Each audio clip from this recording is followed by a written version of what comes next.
Dizem que as luzes mais brilhantes de Hollywood projetam as sombras mais escuras. Para cada estreia glamourosa, havia um segredo que os estúdios fariam de tudo para apagar. Mas, até onde os magnatas realmente foram para proteger suas lendas? E quais verdades desapareceram por trás daqueles portões de ferro? De encobrimentos misteriosos a carreiras destruídas no silêncio, as histórias que você conhece são apenas a ponta do iceberg. Fique ligado, porque alguns segredos nunca apareceram nos créditos, mas seus ecos ainda assombram os rolos do velho Hollywood. Casamentos de lavanda arranjados para esconder a sexualidade das estrelas. Hollywood vendia contos de fadas, não apenas na tela, mas nas vidas glamourosas de suas maiores estrelas. O público comprava ingressos para ver Clark Gable levar Vivien Leigh nos braços.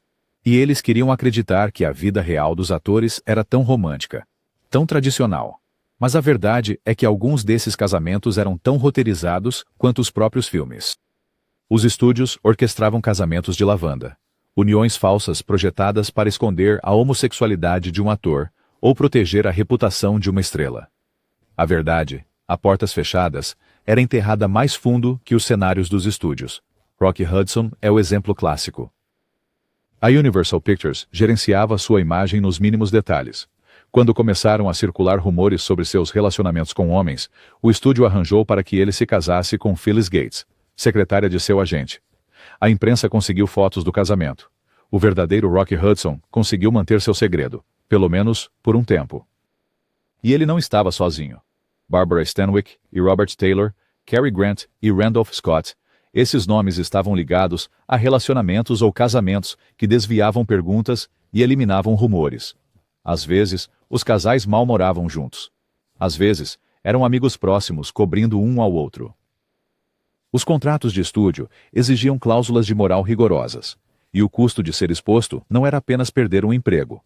Era exílio social. Por que os estúdios iam a tais extremos? Porque nos anos 1940 e 50, ser exposto como gay ou bissexual não era apenas escandaloso. Poderia significar prisão, lista negra ou até mesmo internação. A imagem de valores familiares que os estúdios vendiam tinha que ser inquebrável.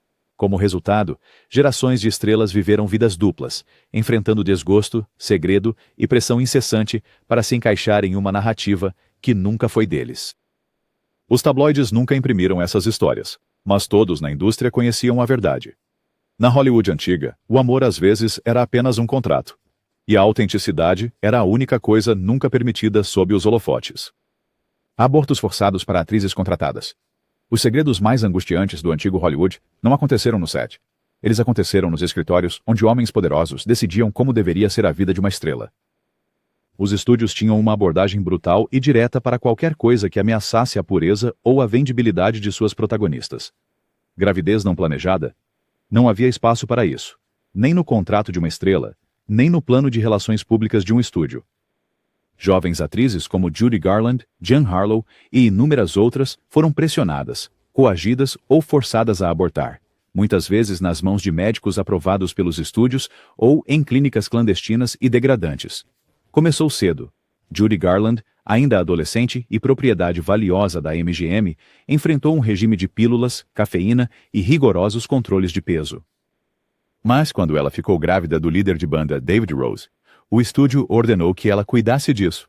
O mesmo destino exato enfrentado por outras cujas carreiras seriam arruinadas pela maternidade. Os chefes de estúdio justificavam isso como proteção do investimento. A realidade era muito mais sombria. Algumas atrizes eram enviadas a sanatórios por meses, com histórias de capa sobre exaustão nervosa.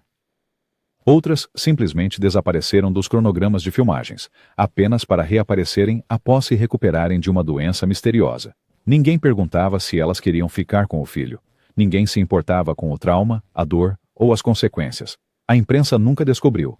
Resolvedores do estúdio pagaram funcionários de hospital, falsificaram registros e ameaçaram qualquer um que se manifestasse.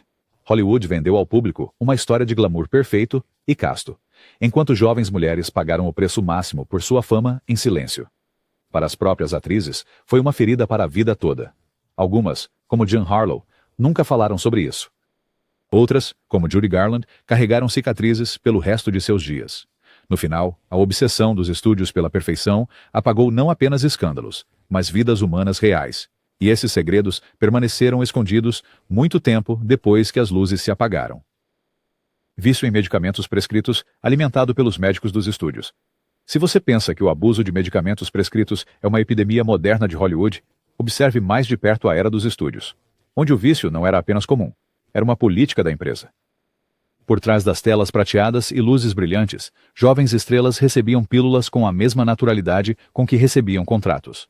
A busca por perfeição, energia incessante, beleza impecável e resistência inabalável fazia com que os estúdios dependessem dos médicos dos estúdios para manter suas fontes de rendimento operando, independentemente do custo pessoal.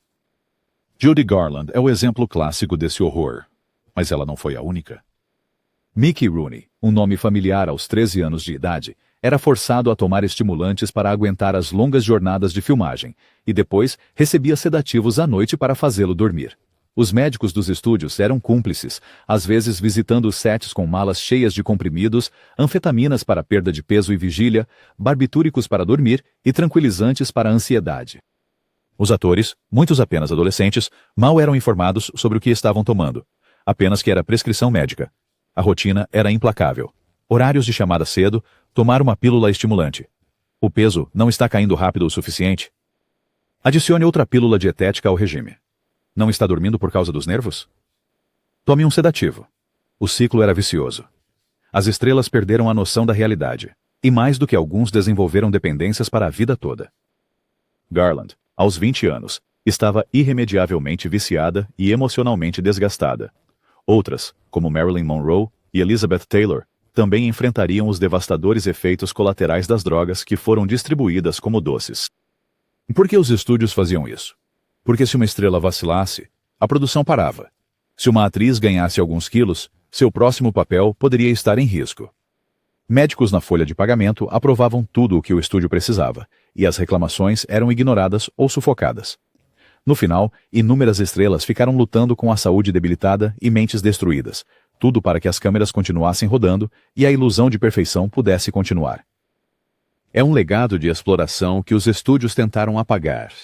Mas as repercussões ainda são sentidas em Hollywood até hoje.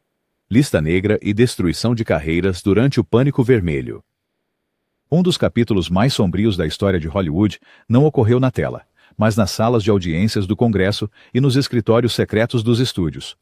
No final dos anos 1940 e início dos anos 1950, o Comitê de Atividades Anti-Americanas da Câmara, RUAC, mirou em erradicar subversivos comunistas na indústria cinematográfica.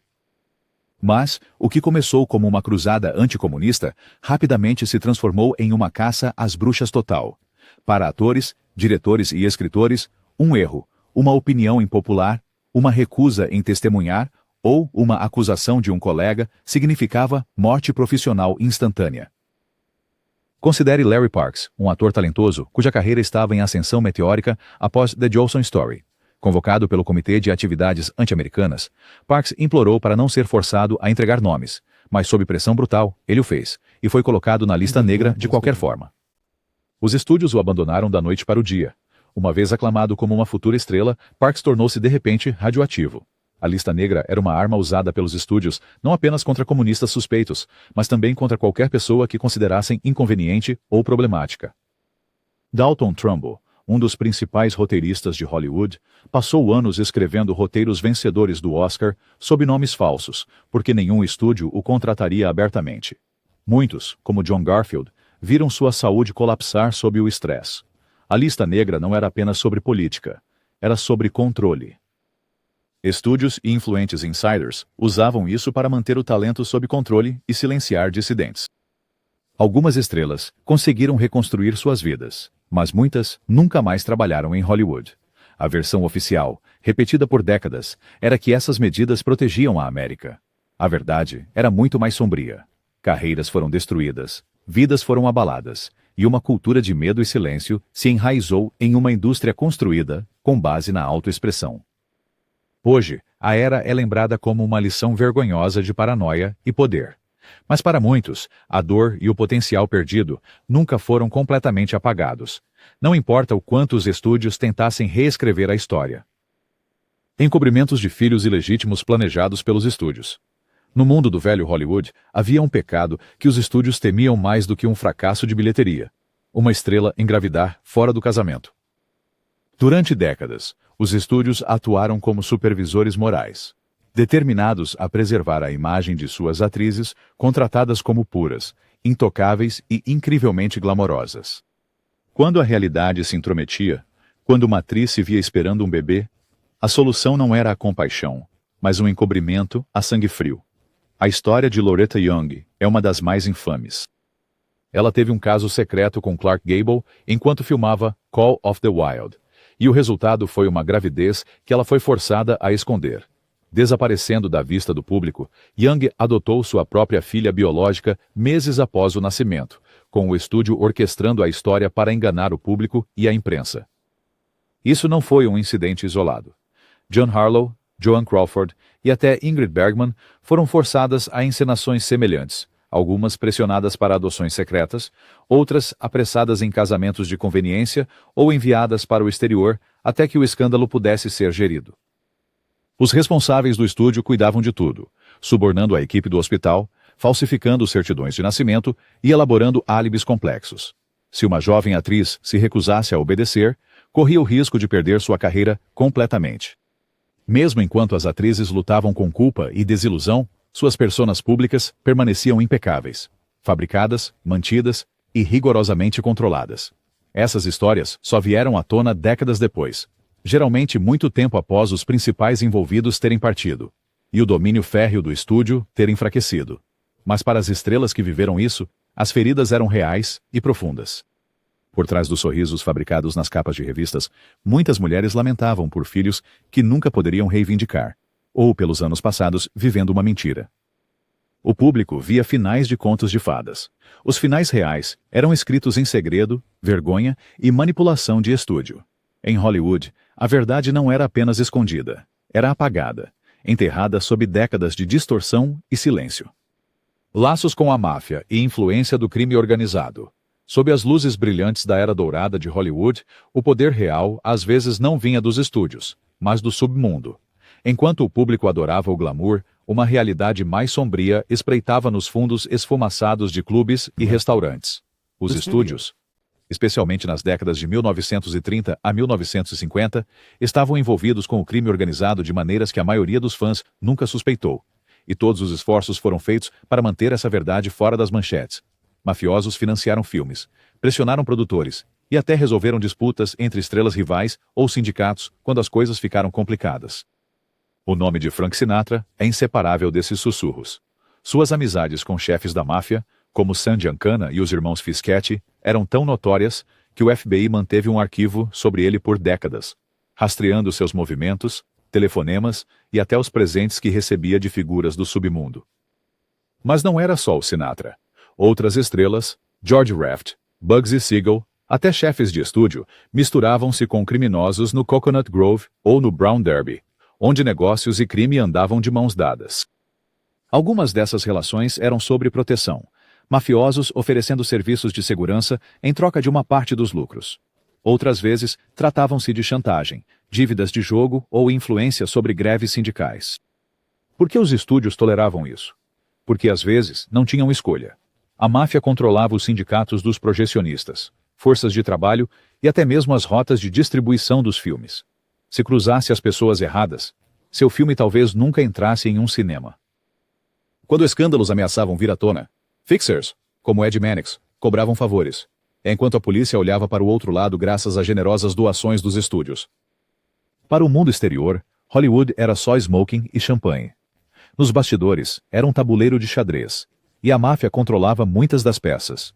Até hoje, muitos detalhes permanecem envoltos em segredo, com as histórias oficiais cuidadosamente retocadas, para esconder as impressões digitais do crime organizado.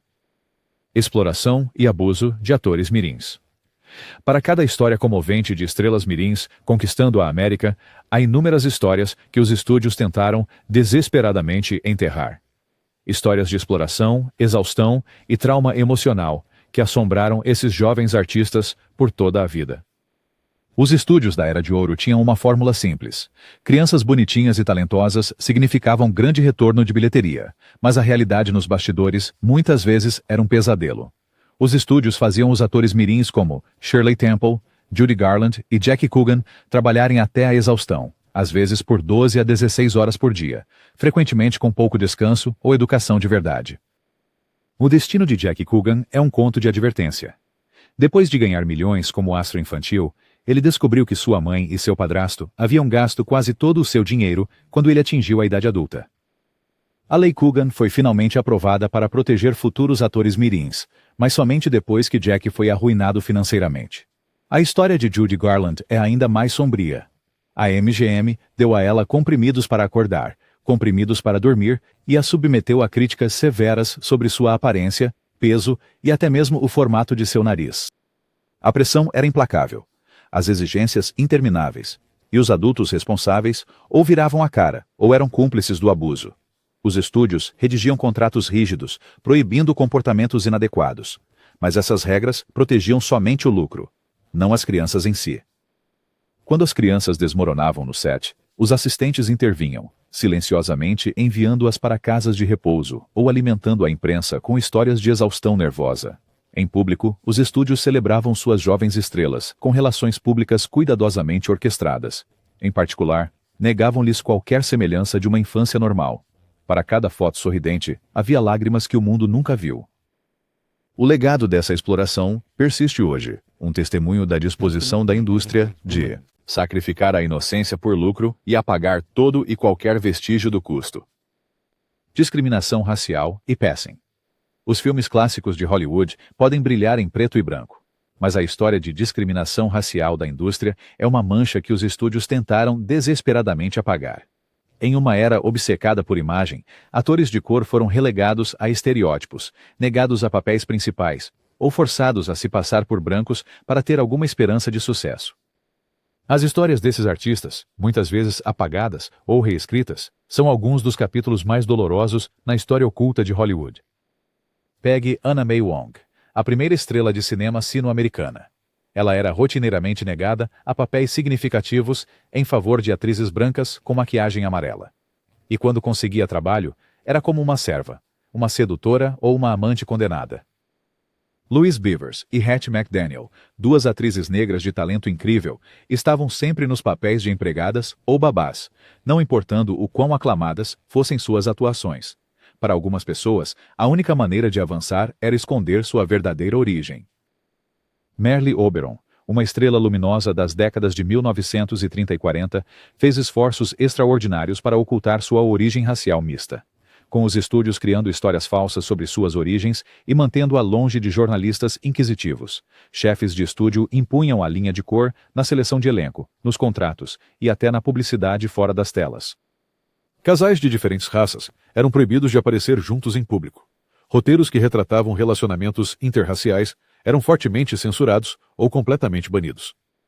Aqueles que tentaram se manifestar, como Paul Robeson ou Lena Horne, encontraram-se na lista negra ou empurrados para as margens da indústria. Mesmo enquanto Hollywood se vendia como progressista e glamurosa, suas portas estavam firmemente fechadas para quem não se encaixava em uma imagem cuidadosamente policiada de beleza americana.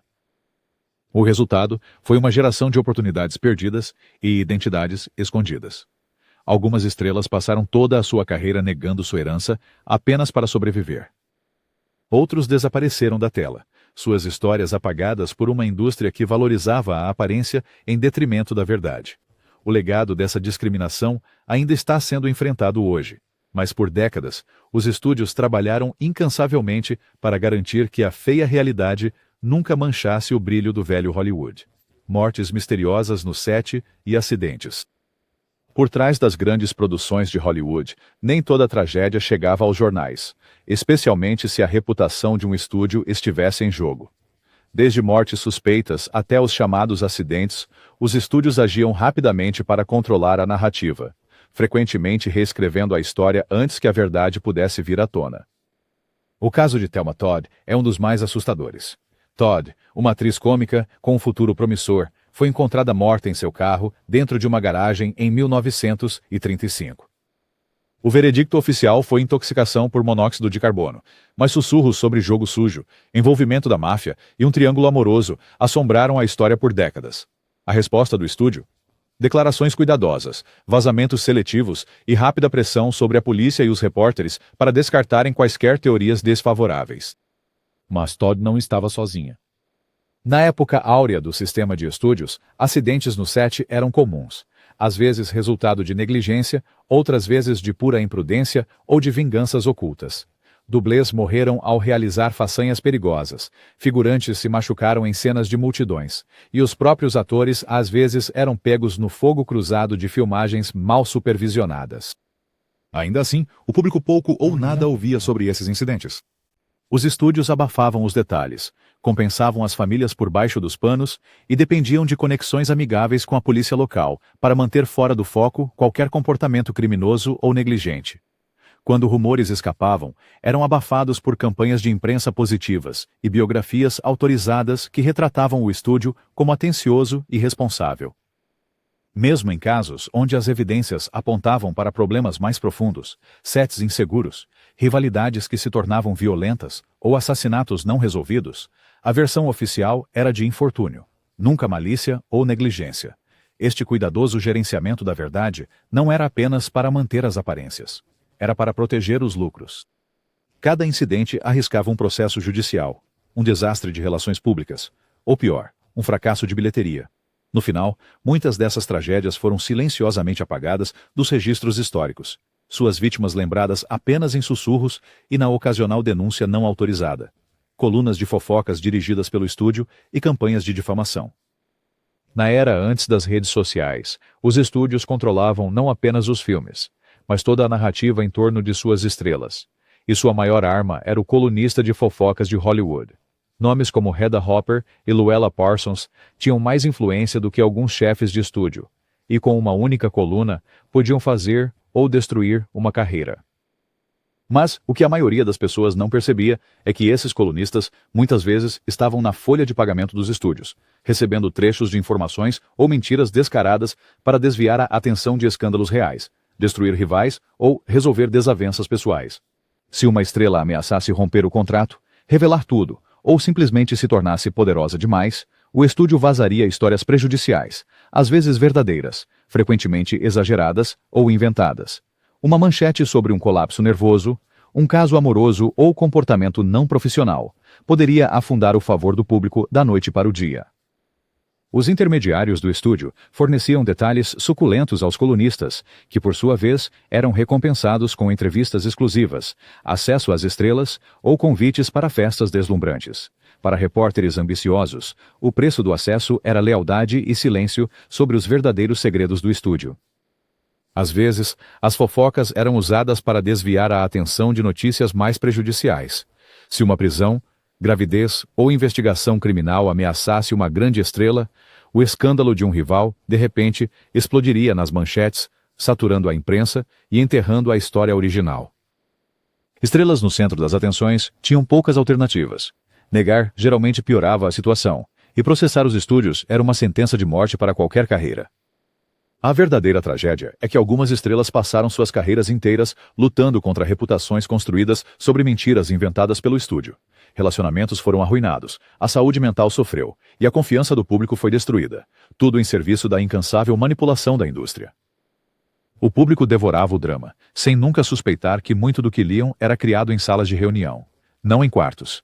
Na velha Hollywood, a ficção mais bem-sucedida era muitas vezes aquela escrita fora das telas, e os estúdios asseguravam que esses segredos permanecessem enterrados. A Era Dourada de Hollywood não apenas criou estrelas, ela dominou a arte de enterrar a verdade. Cada lenda era protegida por uma fortaleza de segredos, agentes e mentiras cuidadosamente elaboradas. Alguns escândalos desapareceram, mas as sombras que lançaram nunca desapareceram. Lembramos do glamour. Mas essas histórias apagadas moldaram destinos, destruíram vidas e deixaram cicatrizes por trás dos holofotes. No final, os filmes continuaram rolando, e o mundo continuou assistindo, sem nunca perceber o quanto da história foi programados para permanecer invisíveis. Os arrumadores que limpavam cenas de crimes e escândalos. Quando as pessoas falam sobre a Era de Ouro de Hollywood, elas pintam um retrato de estrelas brilhando sob os holofotes, suas vidas intocadas pela sujeira do mundo real. Mas cada lote de estúdio tinha sombras, e movendo-se nessas sombras estavam os chamados arrumadores.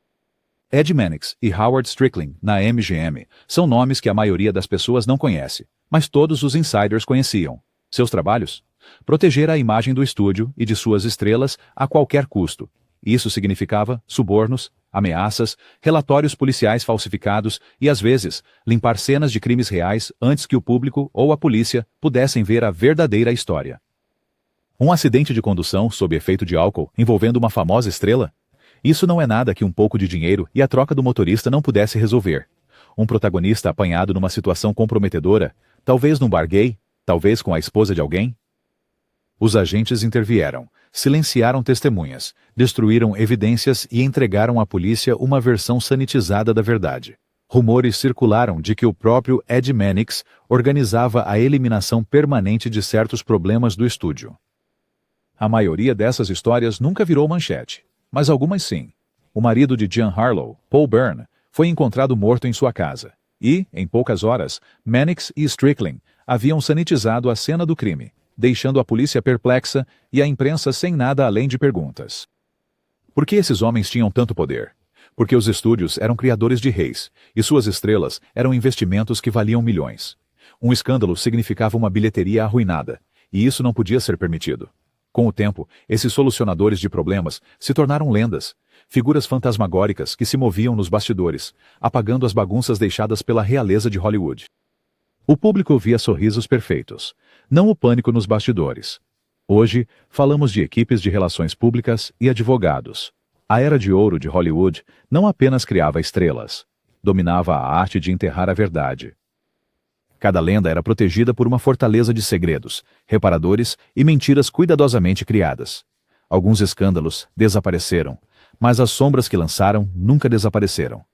Lembramos do glamour, mas essas histórias apagadas moldaram destinos, destruíram vidas e deixaram cicatrizes atrás dos holofotes. No final, os filmes continuaram a rodar, e o mundo continuou a assistir, sem nunca perceber o quanto da história foi escrito para permanecer invisível.